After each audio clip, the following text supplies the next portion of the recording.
Hello dear students, आज हम लोग पढ़ेंगे इक्विलिब्रियम कांस्टेंट, साम्य स्थिरांक। केमिकल इक्विलिब्रियम की पहली क्लास में हमने डिफाइन किया था स्टेट ऑफ केमिकल इक्विलिब्रियम, साम्य अवस्था से हमारा क्या तात्पर्य है। तत्पश्चात दूसरी क्लास में हमने द्रव्य अनुपातिक क्रिया नियम, लॉ ऑफ मास एक्शन के बारे में पढ़ा। आज इन दोनों पॉइंट्स को यूज़ करते हुए हम लोग इक्विलिब्रियम कांस्टेंट टर्म को डिफाइन करेंगे और उसके बारे में डिस्कशन करेंगे। इसके लिए मैं एक सिंपल रिएक्शन लेती हूँ, रिवर्सिबल रिएक्शन, जिसमें N1 moles of A are reacting with N2 moles of B in the forward direction to give M1 moles of C and M2 moles of D. And in the backward reaction, just reverse, M1 moles of C and M2 moles of D are combining to give N1 moles of A and N2 moles of B. अब इन दोनों forward as well as backward reactions के ऊपर अगर हम लोग द्रव्य अनुपातिक क्रिया नियम लगाएं तो rate of forward reaction is directly proportional to molar concentration of A raise to power N1 into molar concentration of B raise to power N2। Proportionality sign को हटाते हुए हम कांस्टेंट यूज़ करते हैं KF। यहाँ पे KF rate constant for the back forward reaction, अगर अभिक्रिया के वेग स्थिरांक को रिप्रेजेंट करता है, और RF जो है रेट ऑफ फॉरवर्ड रिएक्शन को रिप्रेजेंट कर रहा है। इसी तरह rate of backward reaction will be given by RB directly proportional to active mass of C raise to power M1 और एक्टिव मास और molar concentration of D raise to power M2। Again proportionality sign हटाते हुए हम लोग एक constant use करते हैं, that is KB rate constant of backward reaction को रिप्रेजेंट करेगा, और rate of forward reaction backward reaction के लिए हमने सिंबल यूज़ किया है RB। अब इक्विलिब्रियम पे हमें पता है कि rate of forward reaction is equal to rate of backward reaction. तो मैं इक्वेशन नंबर 1 और 2 को कंबाइन करूँ, लेफ्ट साइड्स अगर सेम हैं तो राइट साइड्स भी सेम होंगी, अर्थात मेरे पास इक्वेशन नंबर 3 इस प्रकार बन जाएगी। यहाँ पे रेट कांस्टेंट टर्म्स को मैं लेफ़्ट साइड पे ले जाती हूँ, KF अपॉन KB, तो राइट साइड में मेरे पास ये टर्म्स आ जाएंगे। अब ratio of rate constant of forward reaction upon rate constant of the backward reaction, उसको हमने नया नाम दे दिया capital K, and that capital K is known as equilibrium constant, साम्य स्थिरांक। तो साम्य स्थिरांक को डिफाइन करते हुए मेरे पास इक्वेशन नंबर 5 आ गई, जिसमें इक्विलिब्रियम कांस्टेंट क्या है, molar concentration of product of molar concentration of products upon product of molar concentration of reactants. अब ये मेरे पास एक जनरल एक्सप्रेशन आया इक्वेशन नंबर 5 के द्वारा। अब हमने पढ़ा था स्टार्टिंग में जब हम केमिकल इक्विलिब्रियम को इंट्रोड्यूस कर रहे थे कि हमारे पास गैस फेज, सॉल्यूशन फेज सभी में रिएक्शंस होती हैं, तो सॉलिड फेज की रिएक्शंस बहुत कम मिलेंगी। जनरली रिएक्शंस हम लोग इक्विलिब्रियम में गैस फेज और लिक्विड या सॉल्यूशन फेज में पढ़ेंगे। तो उस केस में इक्वेशन नंबर 5 का क्या रूप होगा देखते हैं। सॉल्यूशन फेज के केसेस में इस K को हम लोग रिप्रेजेंट करते हैं KC से। तो KC जो है मीन्स कंसी फॉर कंसंट्रेशन, क्योंकि सॉल्यूशंस में हम लोग जो है एक्टिव मासेस को मोलर कंसंट्रेशन की टर्म्स में रिप्रेजेंट करते हैं। तो उस केस में मेरे पास ये K is represented by KC और expression is given by equation number 7।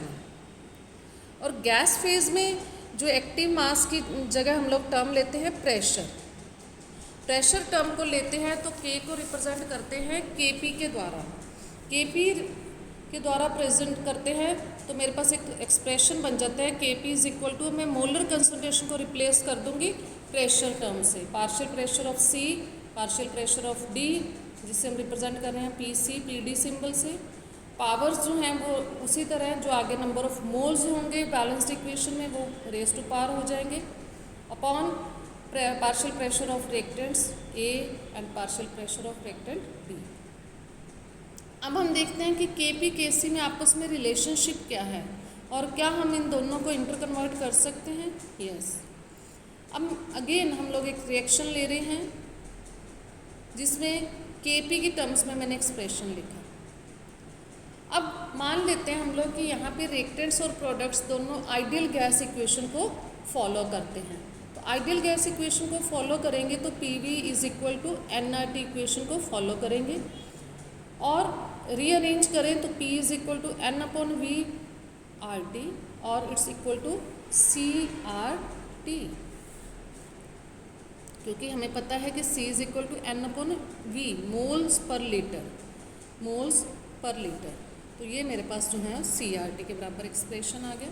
अब इस इक्वेशन के लिए मैं जो है वो PA को रिप्लेस कर सकती हूँ टर्म CART से, और इसे हम लोग CART को जो है ऐसे स्क्वायर ब्रैकेट A से भी लिख सकते हैं, क्योंकि ये मोलर कंसंट्रेशन आप देख रहे हैं C के मोल पर लीटर है, N/V है moles per litre, that means molar concentration.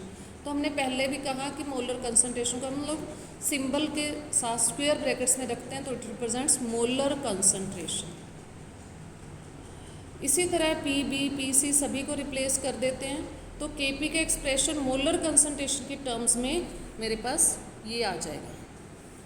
तो यहाँ आप देख रहे हैं मोलर कंसंट्रेशन टर्म्स आगे, साथ में RT टर्म आ रही है, सभी टर्म्स में RT टर्म जो है वो आ रही है। तो अब हम लोग RT टर्म्स को सेपरेट करके एक्सप्रेशन लिख लेते हैं, मोलर कंसंट्रेशन को सेपरेट कर देते हैं, तो मेरे पास एक्सप्रेशन इस तरह से बन जाएगा। और यू कैन से, और ये जो फर्स्ट हाफ है ये Kc को रिप्रेजेंट कर रहा है, इधर RT टर्म्स सभी को इकट्ठा कर देते हैं तो ये बन जाएंगी M1 plus M2 minus N1 plus N2।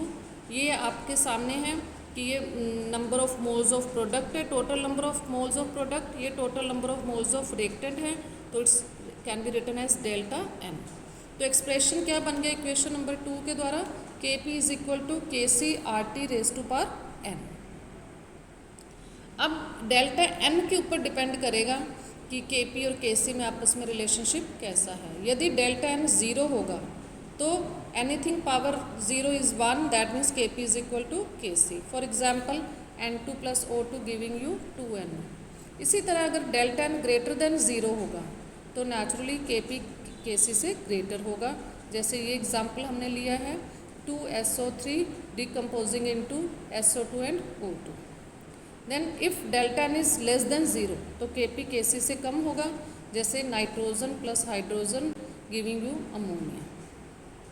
अब हम लोग जो हैं देखते हैं कि हमने ऊपर टर्म्स यूज़ करी हैं, rate of reaction, rate constant, small के, इक्विलिब्रियम कांस्टेंट, कैपिटल के, इन सब के यूनिट्स क्या होंगे। फिजिकल केमिस्ट्री में हम कोई भी टर्म डिफाइन करते हैं तो हम पहले उसके मात्रक जानते हैं कि उनके लिए यूनिट्स क्या यूज़ होंगे। अभी क्रिया वेग आपको पता है कि defined as change in concentration upon उस चेंज में लगा टाइम, तो इट्स मींस कंसंट्रेशन के यूनिट अपॉन टाइम के unit, it's mole per litre per second, SI units. Then rate constant, द्रव्यानुपाती क्रिया नियम से हमने जब इक्वेशन लिखी थी, एक्सप्रेशन लिखा था, तो वहाँ पे KF टर्म हमारे पास आई थी, तो उसी डिफाइनिंग इक्वेशन से ही हम मात्रक लिखेंगे। तो आप देख रहे हैं रेट के मात्रक हो गए मेरे पास सांद्रता इंटू समय इन्वर्स, मोलर कंसंट्रेशन के मात्रक सांद्रता वाले मात्रक यूज़ होंगे। तो डिपेंड करेगा raise to power N1 N2 की टर्म्स कितनी हैं, उसके अकॉर्डिंग जो है सांद्रता टर्म्स की जो हैं कंसंट्रेशन यूनिट्स आएंगे इंटू समय इन्वर्स। तो यहाँ पे डिपेंड करेगा कि हमारे पास N1 N2 की वैल्यूज़ क्या हैं, उसके अकॉर्डिंग रेट कांस्टेंट के यूनिट्स बनेंगे। In general it's mole per litre raise to power 1 minus N1 plus N2 into time inverse. इसी तरह Kb के यूनिट्स भी बिल्कुल उसी तरह N1 N2 की जगह M1 M2 आ जाएगा। अब इक्विलिब्रियम यही यूनिट्स हम लोग KF Kb के K की, क्योंकि हमारे डिफाइनिंग इक्वेशन क्या थी इक्विलिब्रियम कांस्टेंट K की, KF अपॉन Kb, तो वहाँ पे हम लोग ये यूनिट्स पुट करते हैं और हम लोग यूज़ करते हैं। समय इनवर्स के यूनिट्स कट जाएंगे तो मेरे पास सिर्फ सांद्रता के यूनिट्स रहेंगे। तो सांद्रता के यूनिट्स कुल मिला के आप देख रहे हैं प्रोडक्ट की कंसंट्रेशन टर्म्स कितनी है माइनस रिएक्टेंट की कंसंट्रेशन टर्म्स कितनी है, मीन्स डेल्टा N के ऊपर डिपेंड करेगा K की यूनिट्स। तो KF और K के यूनिट्स हर रिएक्शंस के लिए अलग अलग होंगे। रेट के यूनिट्स हमेशा मोल पर लीटर पर सेकेंड होते हैं। तो ये था about the introduction about equilibrium constant. इसको हम कंटिन्यू करेंगे। Thank you so much.